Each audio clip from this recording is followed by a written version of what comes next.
Hello, I'm Jim Schaefer, the producer and host of Rip Rap, the academic book television show. My guest today is Richard W. Bailey, who's here to discuss the book, Rogue Scholar, The Sinister Life and Celebrated Death of Edward H. Ruloff. Welcome to Rip Rap. Well, thank you very much, Jim. You've really done it this time. I thought in this book, Rogue Scholar, you managed to capture the excitement of a trial of the century, even as you focus on the man gripping the handle of the gun in a dry goods store and ask whether this man, Edward H. Ruloff, is a genius or a fraud, calculating murder or pitiable lunatic. What started you thinking about this man? Well, it's interesting. I'm mainly a historian of the English language and have been interested in dialects, varieties of English around the world. And I looked on a library database for the word philologist, thinking that I would give, and I did give, a humorous lunchtime talk about some of the wacky people who have pursued these questions about language and culture that so interest me. And up popped Ruloff, and he got about 3 lines in my talk of this gallery of eccentrics. And then I started learning more and more, and finally perhaps people wanted to hear me talk about something else. They said, why don't you write a book? And stop talking to us. So that's what I did. Well, it is a lot of fun, and you said that it could be the literary equivalent of Milton's Satan or Byron's Manfred. I mean, there's... Yeah, that's right. This, first of all, we should say what we're talking about here. Ruloff was a man of no more than ordinary school education who was born in 1820 and died in 1871. Now, it's 1871 where he became a kind of national notorious figure. The Civil War had brought into being the Associated Press, and you could have news spread out the world instantaneously. That was not true for the Civil War. And so everybody followed this guy and his attempt to escape the gallows as a murderer. So he was seen by people in lots of ways. Some people thought he was crazy, some people thought he was wicked or sinful or evil. But it's interesting that people in this age really did read poetry. And so these literary comparisons that you mentioned were very important. Here was Milton's Satan, who defied the authority of God and fell from heaven and yet didn't give up. Here was Manfred, who was a similar character in Byron's poem, who essentially fought, despite the futility of it all, against higher powers. So Ruloff tended to see himself that way, but that's how the newspapers explained him. And since everybody knew about, Satan and Manfred, people had a framework for understanding him. Well, that whole issue about what's true and what's not is really an intriguing one with Ruloff. It is, though at some level he is really quite an ordinary man. But the age and the news stories made him into this intellectual giant.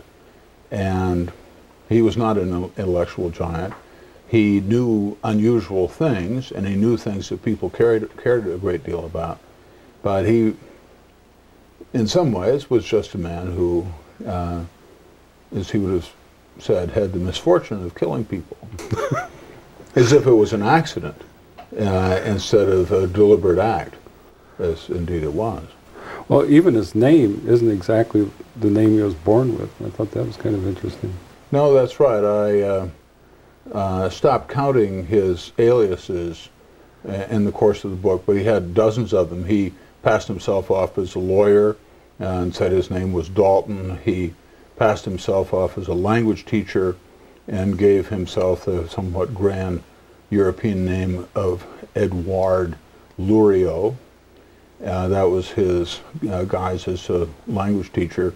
But he was also a petty thief and not very successful at it. So his baptismal name was one he gave up on, and in a way, he ruined every name he had, and so he had to have a new one. Well, that tended to be his pattern. He'd wear out his welcome and more as he went through his different... Oh, yes, indeed. And clearly aroused great suspicion in people. I mean, whenever something a little bit queer went on, they would suspect him. And often the authorities were right in suspecting him.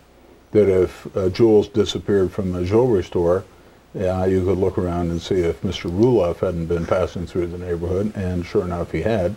And sure enough, he'd stolen the jewels.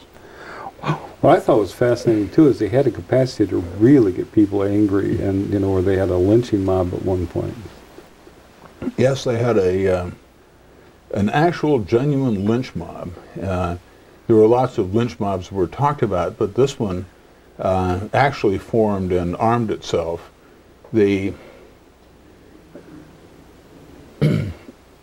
After the death of his wife and child, he was arrested, but not convicted of murder, convicted of having abducted them.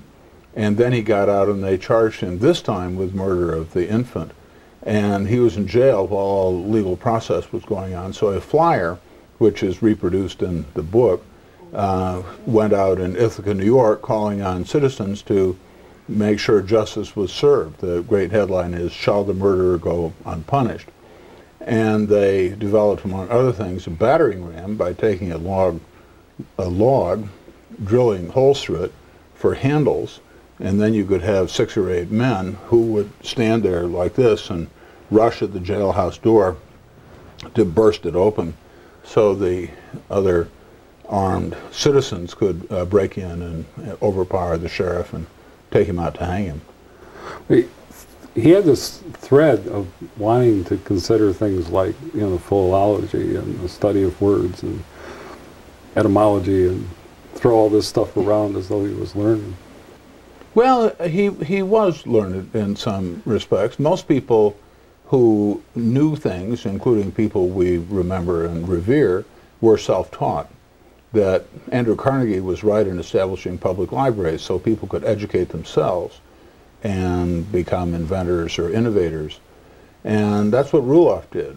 He, during a kind of low point in his career, one of his respectable brothers, he had 2, urged him to come and live with him in a small town in Pennsylvania. But he said he couldn't leave because of the libraries in New York, because he would spend all of his time there reading works of linguistic scholarship. And he couldn't do that in a small country place. So he stayed there, and since he didn't have time to earn a living, he had to steal things. You tell this story almost more as a fable rather than a whodunit, although there's an element that. And he had so many victims. There was these extraordinary elements. He could read New Testament Greek and appeal to the governor even for a delay of a sentence long enough for him to finish his great philological work. Yeah, and of course every word of this was publicized in the newspaper. What he actually said was, give me 6 months to finish my book and then they can hang me and be damned. That's how he talked. It's not clear how many people he killed. We know for sure he killed 3, and there are some others he might have been involved with, but probably not. As I said before, when there was a crime, he was the suspect.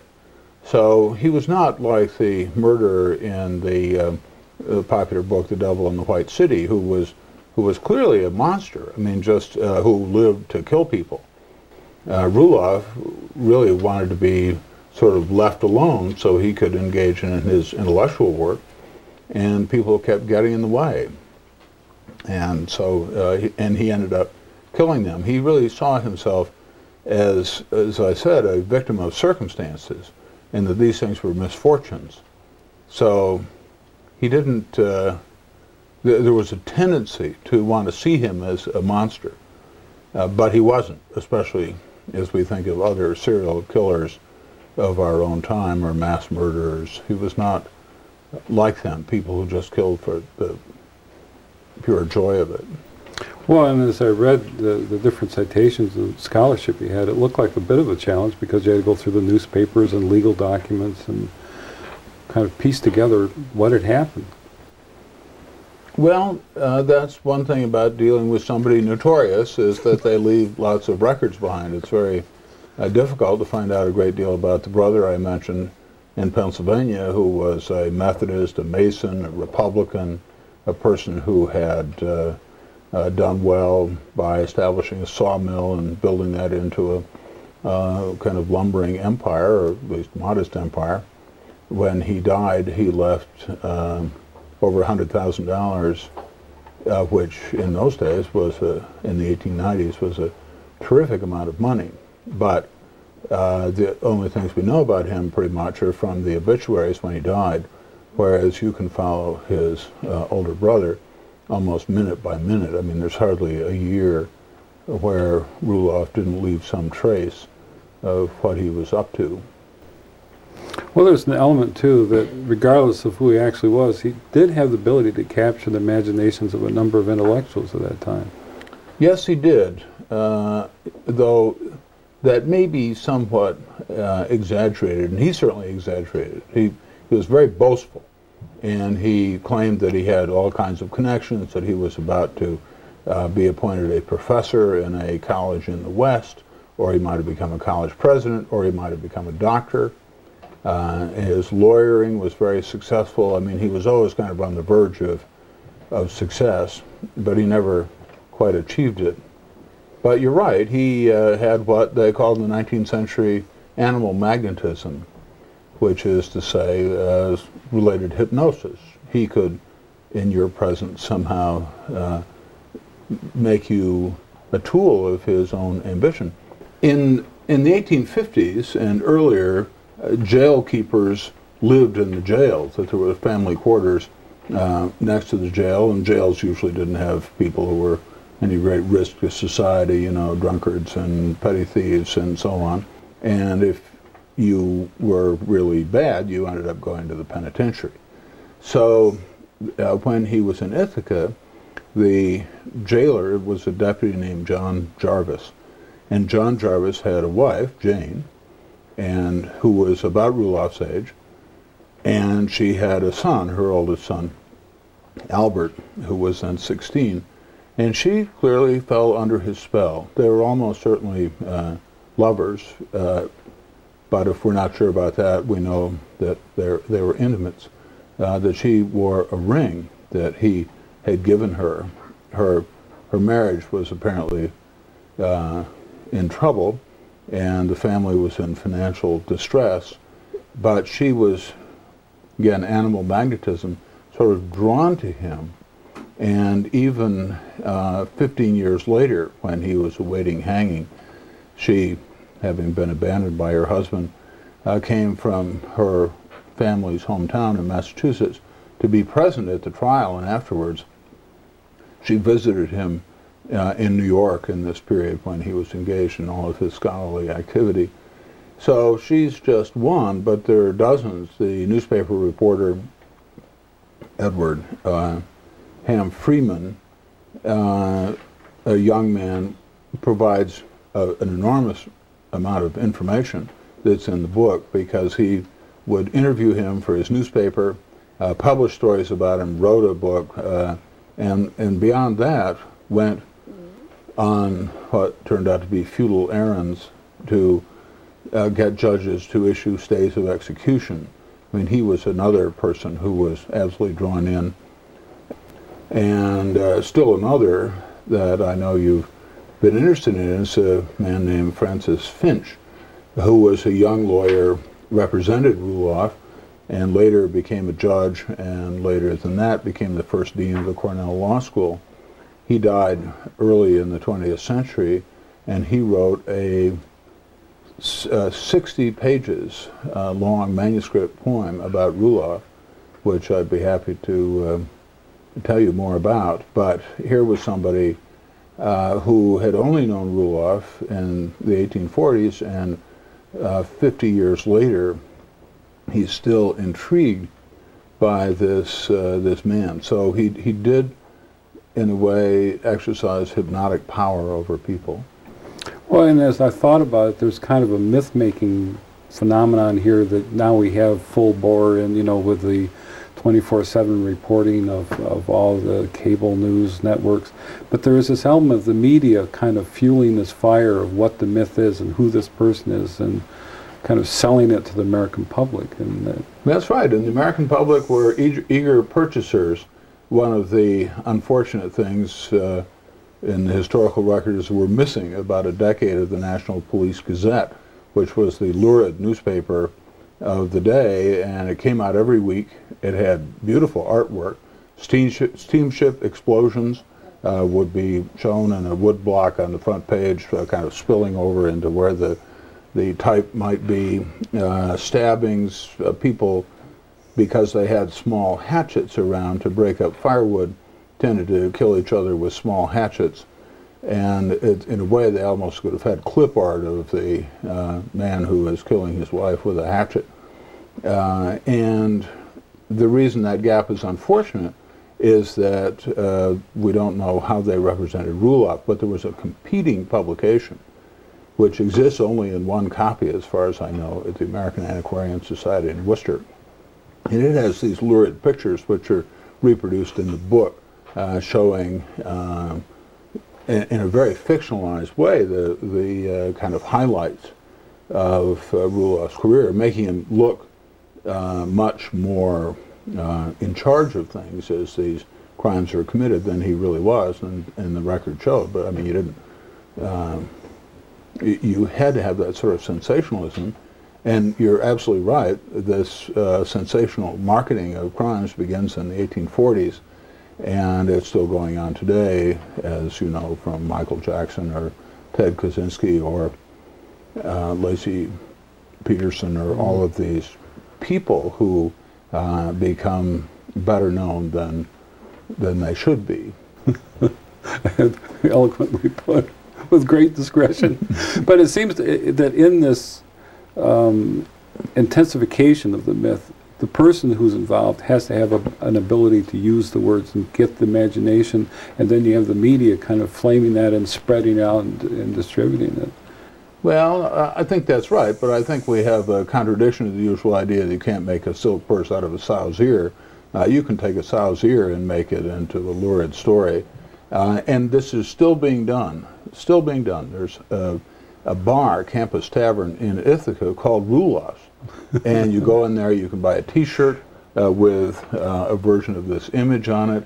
On the menu, which is, cheeseburgers and whatnot, you read on the back while you're waiting for your cheeseburger this story, which kind of conflates Ruloff with the Headless Horseman story from Washington Irving. So you have the idea of Ruloff being seen riding through the night in Ithaca in search of his head.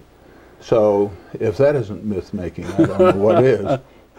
Well, actually, that brings up another thing that I was thinking about as I read the book, this whole thing of body. And there's all that scholarship about body and self and scholarship and actual fact. And if this story doesn't touch on all of that, it really is something. Yeah, it absolutely does.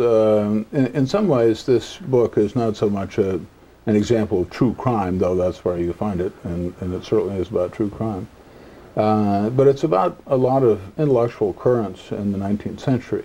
So phrenology, the reading of character through studying the shape of the skull, became enormously popular in New England, especially in Boston, in the 1830s. And Ruloff made himself an expert in practically everything, and he, in fact, lectured, and his lectures survived on phrenology in the 1840s in the Ithaca area. The last thing, almost, that was published after his death was in the Phrenological Journal. And what's intriguing about that is that they try to read his character. I mean, it's reading what they knew of his life back into his head. And the interesting thing is that the picture reproduced here from that journal shows him not at all looking the way he actually looked in the portraits we have. There are photographs of him. But it said show him with a low-sloping forehead, because murderers should have low-sloping foreheads. So they could kind of reread it.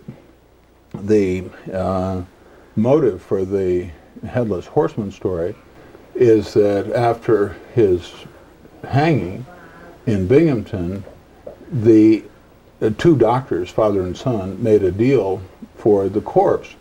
And the father doctor, George Burr, said that he would see to and fund the burial of the corpse if he could have the body. So that was fine. There was neither of his brothers came or otherwise took charge of his last remains. And so they cut off his head. And what was buried was the rest of the body.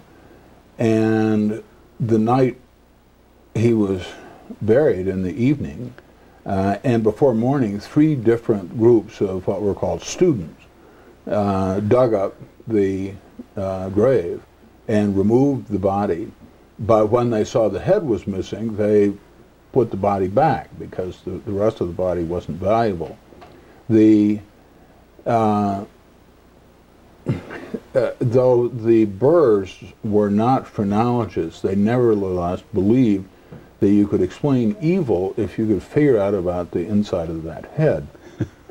So they sawed off the skull right here and took it apart, and they wanted to measure the capacity of the skull, which it presents a kind of interesting problem. I sort of like to ask people, how would you solve that problem? And it isn't particularly obvious, but they did it in what I think is such an American, ingenious way, and you know this from having read it, is that they filled the skull with cornmeal, and then they put it in a box so they could measure the 3 dimensions of the box and the actual capacity.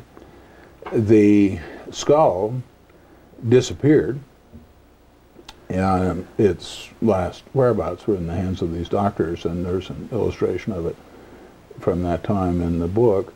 But the brain was kept and went first to Hobart College, and then at Cornell they began to have a collection of brains where a zoology professor of some fame collected all these brains. He never actually did much with them, though there was always the idea that this was kind of a database for something. And the existence of that collection and Ruloff's brain is known to everyone who's ever been to Cornell, because if you go into the psychology department, they have a display case outside the main office, and in it is a jar about like that, and in it is Ruloff's brain. So, again, in the book, we have an engraved image of that brain from 1871, and then you have a picture, of the brain in 2002. It's held up. So it becomes a kind of iconic object that people go by and look at and shake their heads and perhaps wonder if there isn't something to be seen there. Collecting and weighing brains and measuring them and so on was a respectable activity in anthropology until surprisingly recently, until about the end of the 1930s, and then some people began to say, this is not science, this is nonsense. But it's part of that myth making. So the fact that you can see a relic of Ruloff is a way of kind of recovering this horror of the past. Well, particularly since one of his legacies was this intellectual capacity that came out of that relic. I had noted that his skull was unusually large and had exceptional thickness. And they actually they said that the capacity was so much more than what they regard as normal for a person. That's right. Well, there were a lot of records kept. Daniel Webster's brain had been taken out and measured and weighed. So there was a certain knowledge of the range, but the idea that people, that was sort of the problem. If you had a big brain, you ought to be a smart person, and a smart person ought not to be evil. If you had a small brain, you probably had small capacities and small moral sense. So the two tails of the distribution ought to prove something. Now, alas, they didn't. And even though they didn't, people kept worrying that question. So there was an article in the Journal of Insanity, what a wonderful title, that is renamed, still publishing, with the American Psychiatric Professional Group. So the successor to it is still in print. If you can go back and look in it, you can see this discussion at the end of the 19th century about whether it's it's nature or nurture. Is it the size of the brain? Is it the social circumstances? What exactly is it? And the whole enterprise was to discover the nature of evil. And if you could discover the nature of evil, presumably you could go into the brain and treat it medically. This is not very different from what we're doing now that we've mapped the genome. That if we can find the genes that cause, say, male pattern baldness or a tendency towards sickle cell, maybe nobody's actually said this, but at least in the 19th century they'd say maybe we could find the gene that has murder written on it. So the notion that we're going to find out something by looking at the physical evidence of the body is still very much with us. And it took me a long time to see that there was nothing magical about Roelof, that he was in fact a despicable and not very interesting man, that he had been mythologized, as we've been saying, into this giant, the Satan, and other comparisons, that his sufferings and torments were publicized everywhere. He doesn't seem to have, however, discovered much about regret or thought about his victims and what he had taken from them.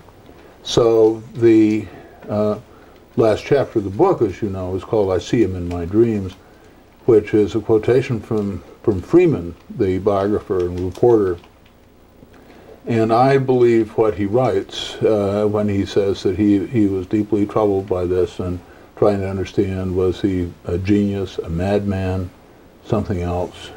It is something to really reflect on, and that's what I found myself doing. You know, just such a conundrum or dilemma or something, or paradox, that a man so intelligent could have done such bad things. Mm-hmm. But, well, thank you for being on Rip Rap. Well, thank you very much, Jim.